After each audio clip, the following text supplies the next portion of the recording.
Bonsoir à toutes et à tous et merci de rester fidèles au programme du soir sur New World. Bienvenue dans Regard Croisé, le deuxième numéro de cette semaine. Encore 4 sujets à aborder avec nos invités. Nous parlerons d'abord du Vatican Conclave 2025. Quelle chance pour l'Afrique.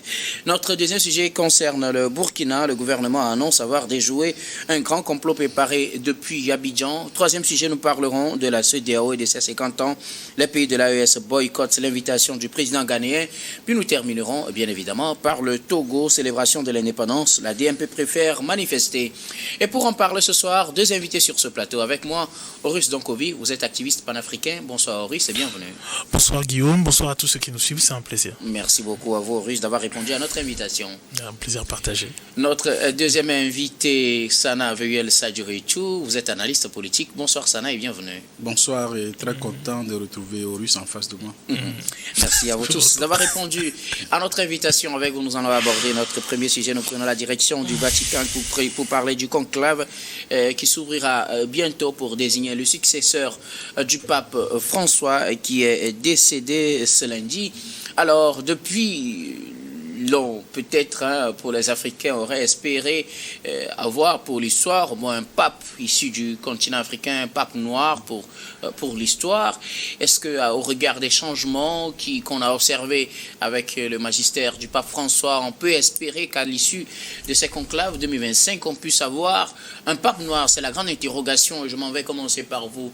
Horus Donkovi, vous observez cette situation au niveau du Vatican. On se prépare à avoir un nouveau pape, puisque les conclaves devaient normalement aboutir, comme on le dit, sortir la fumée blanche et aboutir à je ne sais pas si je dois dire élection, oui, du nouveau pape. Est-ce qu'il y a réellement des chances pour le continent africain ou ce n'est pas encore le moment? Faut-il encore attendre beaucoup? Bon, moi je vais plus loin dans la réflexion. Est-ce que en quoi constitue pour nous un avantage d'avoir un pape noir? Je pense que pour moi il y a une différence entre le fait spirituel et le fait religieux, dans le sens de l'administration d'une religion. Pour moi, le fait spirituel est intime. L'administration religieuse, elle est stratégique. Donc c'est-à-dire, si on veut aller sur le plan purement religieux, on pourrait avoir un pape noir, mais sur le plan stratégique... Mais mettons que, pour moi, s'il s'agit de faits religieux, disons, de faits purement spirituels, je pense que l'Afrique doit prendre en main sa propre spiritualité. Dans le sens où, je donne par exemple, je vais peut-être m'avancer, mais quand vous prenez par exemple le Sénégal avec les descendants de Tchekamitou Bamba, je trouve qu'il y a un phénomène à étudier dans le sens où on a les Mourides qui s'organisent, la Tidjani qui s'organise, et cela apporte quelque part à la, si vous voulez, à la singularité du peuple sénégalais. Lorsqu'ils vont faire leur pèlerinage, ils vont à Touba, c'est au Sénégal. Et on voit le nombre de personnes que ça draine et on voit en termes de cohésion économique, politique, sociale, ce que ça implique pour le Sénégal. Lorsqu'on prend le cas du Congo et qu'à l'époque on avait l'église kibanguiste, très souvent on oublie de préciser que Kibangu était quelque part un résistant contre l'ordre colonial et qui fait 30 ans de prison, qui meurt en prison. Et donc, quelque part...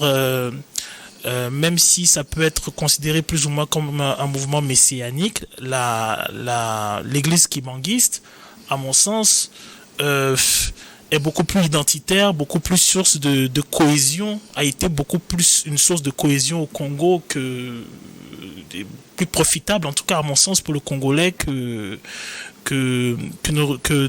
si vous voulez, des religions dont les obédiences ne sont pas en Afrique. Donc pour moi, le fait de coûte que coûte chercher à avoir un pape noir au sein du Vatican, ça tient un peu du complexe. En sachant que pour moi, je ne vois pas le Vatican qui est un État structuré, économiquement puissant, particulièrement renseigné. Je ne vois pas cet État confier les clés de la bourse à un peuple qui n'est pas caucasien. si je puis dire. Est-ce que ce n'est pas là plutôt le complexe d'estimer qu'un État structuré, économiquement stable, confier la bourse à un peuple qui n'est pas caucasien, est-ce que ce n'est pas ça plutôt qui est le complexe? Non, c'est pas pas ça le complexe, c'est que tout simplement l'administration religieuse, quel que soit le grand groupe religieux, hein, que vous preniez l'islam, que vous preniez la chrétienté, que vous preniez le judaïsme, c'est structuré. Il faut comprendre que la religion, c'est un outil géostratégique. Fondamentalement, lorsque vous voyez les Juifs veulent s'unir, ils s'unissent autour de la Torah. Lorsque les chrétiens lorsque, on va dire, l'Occident si vous voulez, est parti à la conquête du monde, entre griffes, elle s'est servie énormément de la Bible. Elle s'est servie de la Bible pour asservir d'autres peuples, elle s'est servie de la Bible pour conditionner d'autres peuples, elle s'est servie de la Bible pour effacer l'histoire d'autres peuples. Les musulmans n'échappent pas à ça. Quand vous prenez l'islam, c'est la même chose. C'est la raison pour laquelle les violences entre les bouddhistes et les musulmans en Inde persistent. Quand vous prenez les hindous même, ce qu'ils brandissent, c'est leur identité hindoue. C'est une religion. Si vous voulez, la religion, c'est un outil géostratégique et il ne faut pas l'oublier. Lorsque vous prenez par exemple la Chine, l'attitude de la Chine vis-à-vis de l'Église catholique, le pape peut proposer un certain nombre d'acteurs, mais la Chine doit avaliser parce que la Chine tient à ce qu'il n'y ait pas une ingérence ou que ce ne soit pas instrumentalisé. Donc, pour moi, chaque peuple doit, si vous voulez, construire sa spiritualité. Et maintenant, lorsque ce peuple construit cette spiritualité-là et qu'elle l'organise de façon religieuse en y mettant une administration, cette administration-là doit s'enraciner dans les rites de ce peuple-là. Lorsqu'il y a eu les frictions en Europe par rapport à l'immigration, ainsi de suite et tout ça, vous avez vu des prélats qui ont rappelé l'identité judéo-chrétienne de l'Europe. Ça dit beaucoup de choses. Donc, pour moi, le fait l'automatisme qui veut en Afrique qu'à chaque fois on veuille coûte que coûte un pape noir, pour moi, tient un peu du complexe parce que il s'agit, si vous voulez, d'avoir quelqu'un qui aura, si vous voulez, une nationalité africaine ou la peau plus ou moins celle du noir, mais après, fondamentalement, l'organigramme, l'organisation, l'historicité, ainsi de suite, n'est pas de nous. Donc, je vois pas trop, j'aurais préféré qu'on construise quelque chose à partir de nous-mêmes. Voilà. Merci beaucoup à vous, Horus. Donc, oui, alors, Sanaviel Sadjoichou, dans une vingtaine de jours, on connaîtra le successeur du pape François décédé. On s'interroge, est-ce que pour l'histoire, on pourra espérer, pour le moment, un pape qui vient du continent africain, un pape noir, plus précisément? Non, en fait, on ne saurait le dire, tout simplement parce que c'est à l'issue d'un vote, et un vote qui va se faire parmi les cardinaux à ce conclave-là, et donc ça va dépendre de la capacité de ce cardinal africain à pouvoir fédérer les voix des autres électeurs, tout simplement. Et c'est comme cela se passe au cours des élections. Et donc, parmi les gens, parmi les probables, ou bien le probable cardinal africain qui pourrait, ou bien qui a des chances de pouvoir se faire élire pape, c'est, je pense, l'archevêque de Bangui qui s'appelle le cardinal Dieudonné Nzapalanga. Et donc, je crois que c'est là maintenant. Horus a évoqué des arguments qui sont très intéressants, mais que je n'épouse pas forcément, parce que pour la plus simple raison que la religion, c'est une affaire intime. C'est une affaire intime. Je pense que, tout d'abord, c'est admis, hein, c'est-à-dire, je pense qu'il y a, nous croyons en un Dieu qui nous a créés, nous tous, et la religion étymologiquement qui veut dire se relier à Dieu, se relier à Dieu. Donc, les religions, c'est des manières de se relier à Dieu. Et donc, quelqu'un, dans sa conviction intime, qui pense qu'un chemin bouddhiste, un chemin catholique, un chemin protestant, un chemin animiste peut peut le permettre ou bien le relie à Dieu, il n'a qu'à y aller. Je ne pense pas qu'il y ait un Dieu forcément pour les Noirs, un Dieu pour les Indiens, un Dieu pour la... Donc je pense, c'est mon opinion à moi forcément. C'est-à-dire la foi, c'est une question intime. On n'a pas à imposer que c'est parce que nos grands-parents, ils avaient fait ça, que tu es obligé de te connecter à ça. Non. La religion, c'est une affaire intime, c'est une affaire de conviction profonde. Et donc, abondant dans ce sens, on peut citer plusieurs exemples. Il y a des gens, on ne va pas nous imposer, par exemple, de boire du sodabi parce que c'est la boisson locale. C'est un choix. Des gens préfèrent la bière. Ils sont plus heureux quand ils y boivent. D'autres, ils préfèrent le coca. D'autres. Donc, laissons les gens épouser leurs convictions profondes. C'est ça aussi qu'on appelle la liberté aussi. De croire ou de ne pas croire. La liberté d'exprimer sa façon de se relier à Dieu.